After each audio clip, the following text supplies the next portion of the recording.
name is Sandeep Patyal. I am currently pursuing my Ph.D. From International Center for Cross-Cultural Research and Human Resource Management, University of Jammu, India.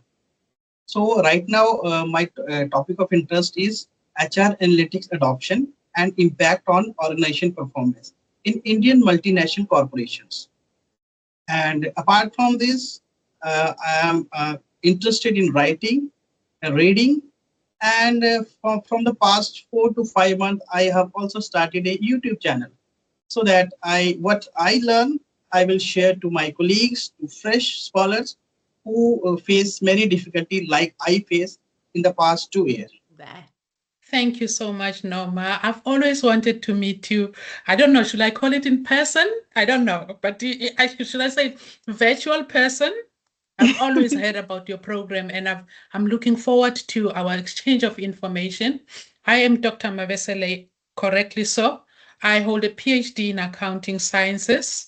I was told somehow in my institution at UNISA that I was told, I don't know, but it wasn't confirmed. I was told I was the first Black graduate with a PhD accounting sciences, but it wasn't confirmed. So I'm thinking maybe record-wise there's something.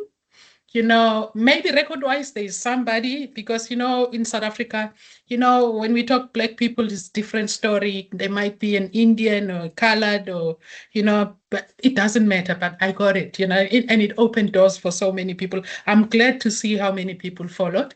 So I lecture at a University of Technology and I lecture internal auditing within the accounting sciences.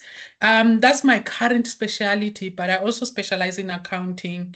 I dwell a lot in research methodology as well. I did a master's in internal auditing, and it sparked the reason why I did the PhD, because I wanted to follow through, what I discovered there. And it wasn't an easy, task, because, when you do your master's, I did mine in quants, and it's easy to send your surveys and your questionnaires, and people are happy to tick tick tick tick, and then when you ask them, "Oh, can I come and sit with you?" Qualitative, because that's what my PhD was all about, was not easy.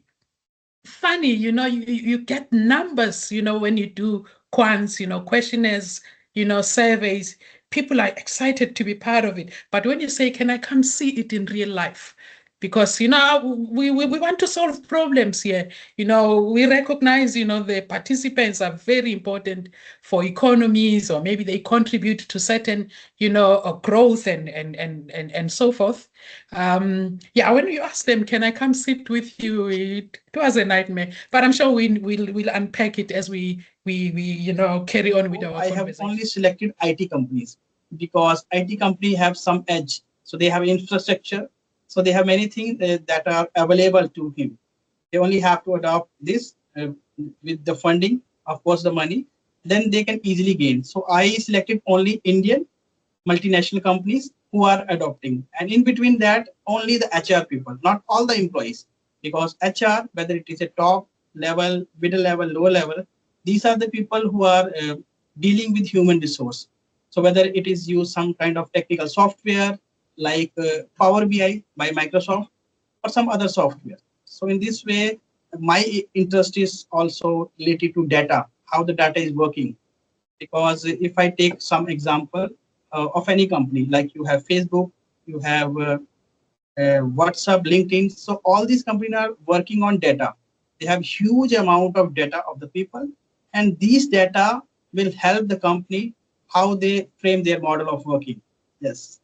Sometimes you have to, many times you have heard the news that Facebook sell large amount of data to the third party company. So actually at this age, rapid development in digitalization, data is very important. So my field is also related to some data. Yeah. Yes. Or rejected. I always say, if committees are to approve your topic, it starts there. It's not like they approve your topic, then same time your proposal and same time your methodology. It starts there to say this topic or title is legitimate. Why then should there be obstacles, provided that the researcher is as transparent as possible. You take people step by step, because people can argue a beautiful story when you tell them, this is what I did. And 2 months after that, I was rejected and I was invited again. So you find a way to slot it in, because that is what I think, if I'm not mistaken, I don't know if it's Guba or Lincoln and Guba who talk about. I think it's also Cresswell who talks about trustworthiness. Just help me there in case I'm incorrect.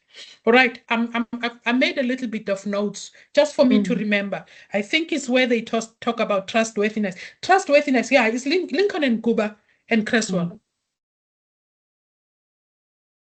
They say to us, for people to trust your story, take them like a novel. You know, when you read a novel, yeah, you should be able to see the picture.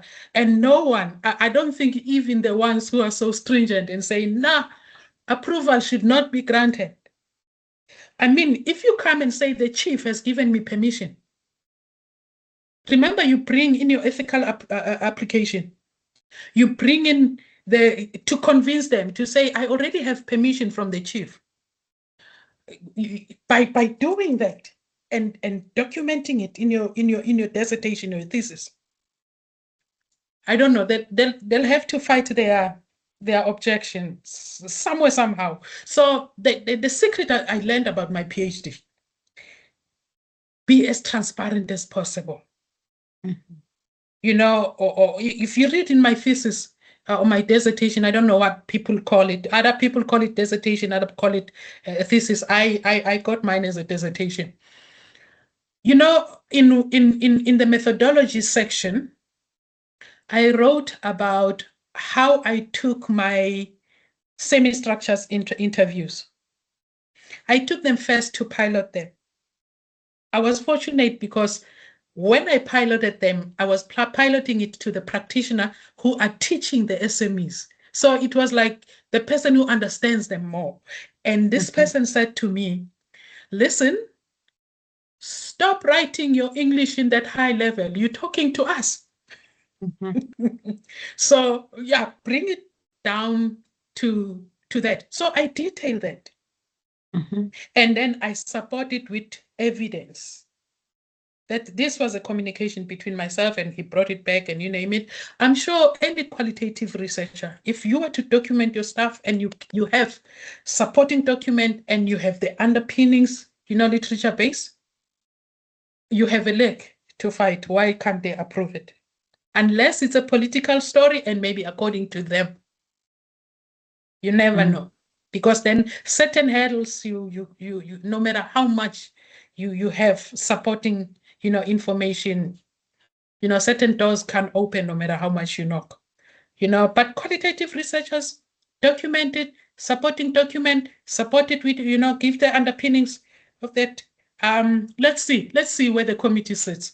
If they can approve, then they need to justify under which grounds it can be, you know, unless maybe the institution says it's outside their scope and maybe restrictions and so forth. We don't know.